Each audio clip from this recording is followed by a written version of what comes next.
in the communities of LGBT and T, not only has it been poorly marketed across the communities of which it's supposed to support, it also has absolutely been a horrible way to be talking about those indications, those predilections, those sensualities, sexualities, and conditions.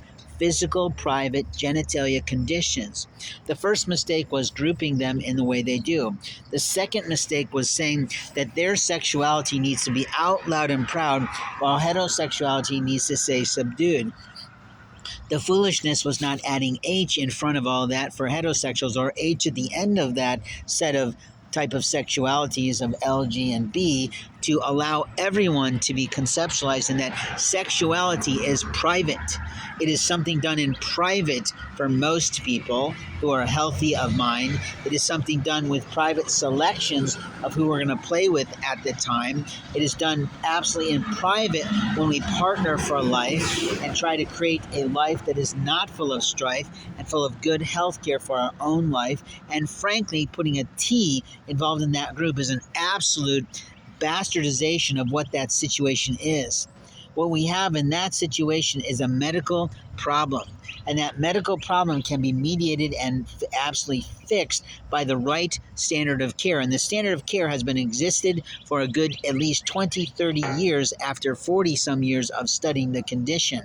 So let's be clear, that was poorly handled. But we have many men and women who's got an opinion about somebody else's genitalia, someone else's internal organs, someone else's eggs, which is the big thing that's always making the news today, that women should have the right to reproductive rights.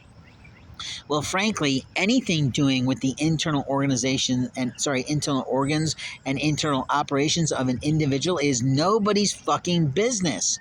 Our personal rights are being totally abolished by pornography and all this other shit that has come through the pike of the internet from foreign lands that have no God left in them. And the truth is, what we're doing is saying these strangers and these religious rights and these religious practices across the fucking nation have the right to walk into your bedroom and tell you what to do and what you can't do with someone you love, or what you can and can't do to help your child through a condition, or what you can and can't do with your own bodily functions that have an absolute responsibility. This whole thing of reproductive rights is so badly marketed by the politicians of America. I think they don't want it to go through. You see, when you have sex, you have responsibilities, and before you have sex, you're supposed to do some preventive maintenance if you don't want to have children, right? The rhythm method, a condom, some sort of birth control, I don't know, you name it. But the reality is there's all kinds of things out there that are proven perfectly safe, but sometimes people get hot and heavy and passionate, and they don't do those things. But the bottom line is, if you have an oops situation, if you have a rape situation, people are not thinking about the incredible financial expense of having children.